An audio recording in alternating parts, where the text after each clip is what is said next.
Colombia and the US have signed a pact increasing American access to military bases in the country. The deal's not gone down well, though, with neighbouring Venezuela, where President Chavez describes a greater American presence as destabilising. Let's cross to Washington and see how this is going down tonight.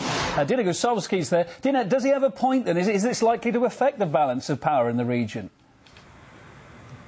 Well, that's really what we're trying to figure out here, because, you know, Colombia, the United States say that this is an effort to boost anti-drug and counterinsurgency operations. So the question is, why are so many people upset about this deal? Well, joining me to discuss, author and journalist Eva Gollinger. She's in Caracas right now. Ms. Gollinger, thank you for speaking to me. So I want to ask you, what do you think about this agreement?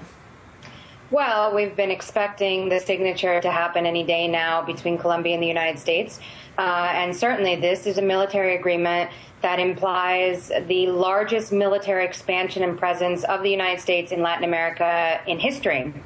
So certainly it's a great concern for neighboring countries in the region, and more so because beyond just the objective of combating drug trafficking is also the objective of combating terrorism. And as we've seen just over the past few days, there have been several declarations out of Washington, including resolutions from the U.S. Congress to try to classify Venezuela as a terrorist nation.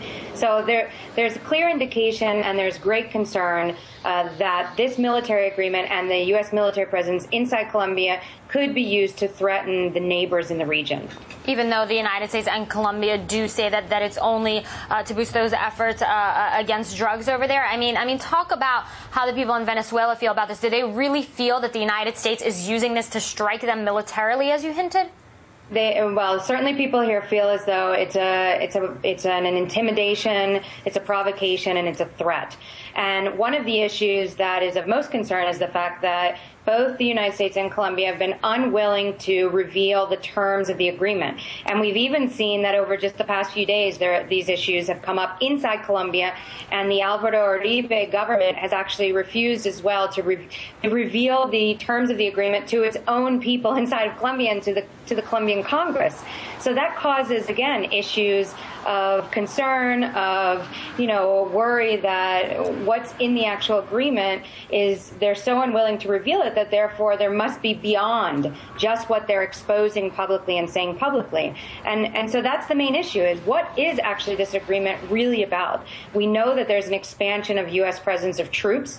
We know that it involves the U.S. occupation of at least 7 Colombian military bases, as well as territorial usage on behalf of U.S. military and security forces, as well as contractors, private contractors, like in the Blackwater style.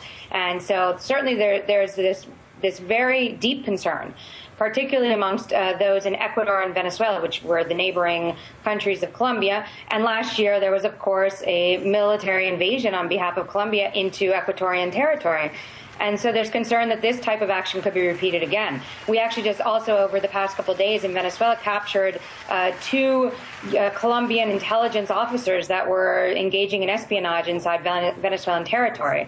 And so there's again, there's plenty of evidence to show that the Colombians have been willing to violate the neighbor's sovereignty. And so therefore this could increase with this massive U.S. military presence. Well, I want to switch gears to Honduras for a second. Looks like Manuel Zelaya may have developed an agreement with the military junta. Can you tell us a little bit more about that? Because he's been back there for some time now, right?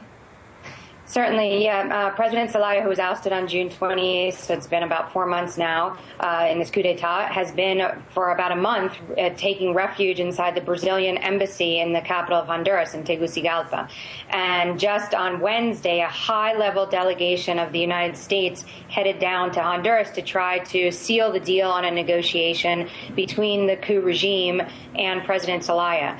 And it looks as though some type of agreement has been reached, but my own personal take on it is that it's really not any kind of agreement that could provide any kind of justice to the people of Honduras. We're talking about a possible return to power of President Zelaya at this stage, which is very late in the game. They have presidential elections scheduled for November 29th, so it's 1 month before. It looks as though this is a deal just to be able to provide legitimacy and credibility to the upcoming elections. That's right. They do have those elections coming up. I want to thank you again for speaking with us today, Kevin. That was Eva Gollinger. She was joining me from Caracas, but for now I'm going to throw it back to you in Moscow. Okay, Dina Gusovski talking there, as you said, to Eva Gollinger. Good to see you both this morning on the program.